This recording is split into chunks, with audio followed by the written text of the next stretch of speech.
Halo, saya Dr. Echa.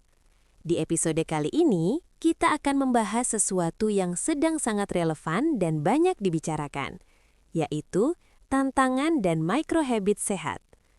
Topik ini terdengar sederhana, tetapi justru disinilah letak kekuatannya. Banyak orang gagal menjaga kesehatan bukan karena kurang tahu, tapi karena terlalu memaksakan perubahan besar yang sulit dipertahankan.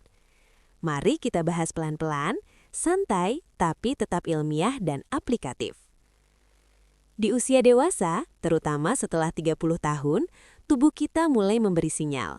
Energi tidak sekuat dulu, fokus mudah menurun, tidur terasa kurang berkualitas, dan tubuh lebih cepat lelah. Banyak yang langsung berpikir, saya harus olahraga berat, atau saya harus diet ketat. Padahal, tubuh kita tidak membutuhkan perubahan ekstrim. Yang dibutuhkan adalah konsistensi. Dan disinilah konsep microhabits berperan. Apa itu microhabits?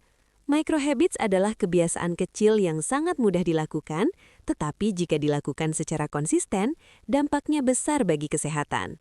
Contohnya, minum 1 gelas air putih setelah bangun tidur, berdiri dan meregangkan tubuh setiap 1 jam, jalan kaki 5-10 menit setelah makan, menarik nafas dalam selama 1 menit saat merasa stres.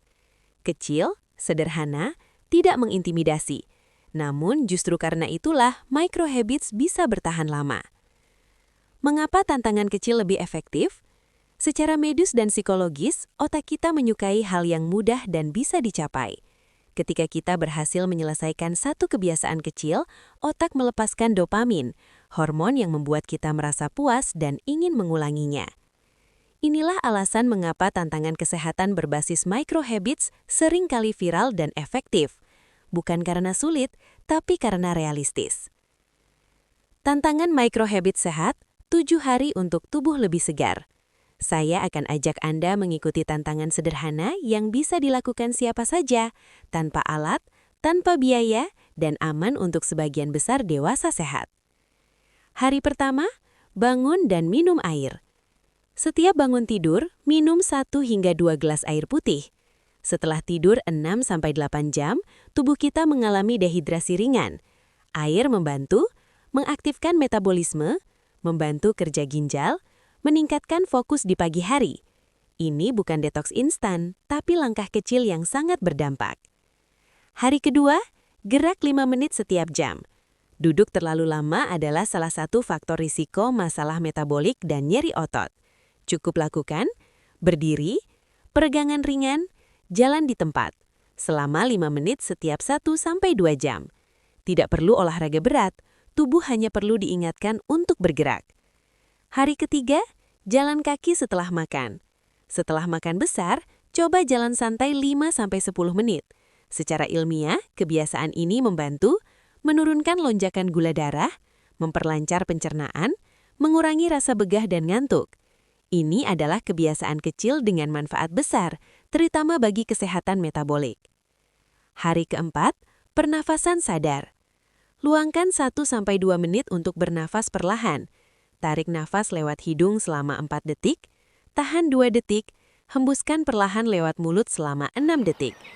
Pernafasan ini membantu menurunkan hormon stres dan menenangkan sistem saraf. Kadang, tubuh lelah bukan karena kurang tidur, tapi karena terlalu lama berada dalam mode tegang. Hari kelima, kurangi gula tambahan. Bukan berhenti total, tapi sadar konsumsi. Hari ini, cukup lakukan satu hal. Kurangi 1 minuman manis, kurangi 1 camilan tinggi gula. Tujuannya bukan menyiksa diri, tapi melatih kesadaran memilih. Hari keenam, tidur 30 menit lebih awal. Tidur adalah fondasi kesehatan. Cukup majukan waktu tidur 30 menit lebih awal.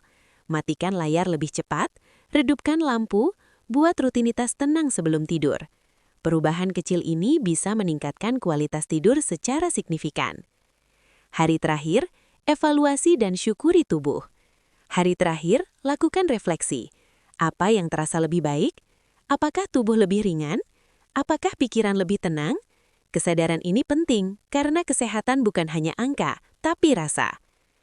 Kesalahan umum dalam tantangan kesehatan. Sebagai dokter, saya sering melihat kesalahan yang sama. terlalu memaksakan diri, ingin hasil instan, menyerah karena 1 hari terlewat.